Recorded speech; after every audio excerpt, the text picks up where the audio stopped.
ഇവിടെ ഒരു പെണ്ണ് വെള്ളം വെച്ച് പാത്രം കഴുകുന്നതിന് പകരം മണ്ണ് വെച്ച് കഴുകുകയാണ്. എന്താന്ന് വെച്ചാൽ ഫ്യൂച്ചറിൽ അത്രയും ജലക്ഷാമമാണ് ഉണ്ടായത്.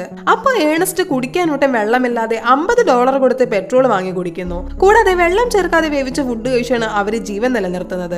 ഏണസ്റ്റിന് ശരിക്കും ഒരു ലാൻഡ് ഉണ്ട്, എന്നാൽ വെള്ളമില്ലാത്തത് കൊണ്ട് അതിപ്പോ വെറും തരിശ് ഭൂമിയായിട്ട് കിടക്കുകയാണ്. അപ്പൊ ഏണസ്റ്റും അയാളുടെ മകനും കൂടി ഒരുപാട് ദൂരം നടന്ന് വാട്ടർ സപ്ലൈ ചെയ്യുന്ന ഏരിയയിലേക്ക് പോയി അവിടെ ഉള്ളവർക്ക് ആൽക്കഹോളും മറ്റു സാധനങ്ങളും നൽകി അവിടെ നിന്ന് വെള്ളം വാങ്ങിച്ചുകൊണ്ട് വരികയാണ് ചെയ്യുന്നത്. അപ്പൊ ഏണസ്റ്റ് അവരോട് തന്റെ ലാൻഡിലേക്ക് ഒരു വാട്ടർ പൈപ്പ് സെറ്റ് ചെയ്ത് തരുമെന്ന് ചോദിക്കുന്നു. അതിന് അവന്മാര് കൊള്ള റേറ്റും പറയുന്നു. അങ്ങനെ ഓക്കെയും പറഞ്ഞവർ തിരികെ വീട്ടിലേക്ക് നടന്നുകൊണ്ടിരുന്നപ്പോ അവരുടെ കഴുത ഒരു മലയുടെ സൈഡിൽ നിന്ന് സ്ലിപ്പായിട്ട് തറയിലേക്ക് വീണ് പരിക്ക് പറ്റുന്നു. അങ്ങനെ ഏണസ്റ്റിന് കഴുതയെ രക്ഷിക്കാൻ പറ്റില്ലെന്ന് പറഞ്ഞ് ഷൂട്ട് ചെയ്ത് കൊല്ലുന്നു. എന്നിട്ട് അവര് ലേലം ചെയ്യുന്ന സ്ഥലത്തേക്ക് പോയി നിറയെ പൈസ കൊടുത്ത് കഴുതയെ പോലെയുള്ള ഒരു റോബോട്ടിനെ വാങ്ങുന്നു. അപ്പൊ ആ റോബോട്ടിനെ വേറൊരുത്തം വന്ന് അവന് കൊടുക്കുമെന്ന് ചോദിക്കുകയാണ്. പക്ഷെ ഏണസ്റ്റ് തരില്ലെന്നും പറയുന്നു. അങ്ങനെ ഏണസ്റ്റിനെ അവൻ കൊല്ലുകയാണ്. പക്ഷെ ഇത് ആ റോബോട്ടിന്റെ ക്യാമറയിൽ റെക്കോർഡായിരുന്നു.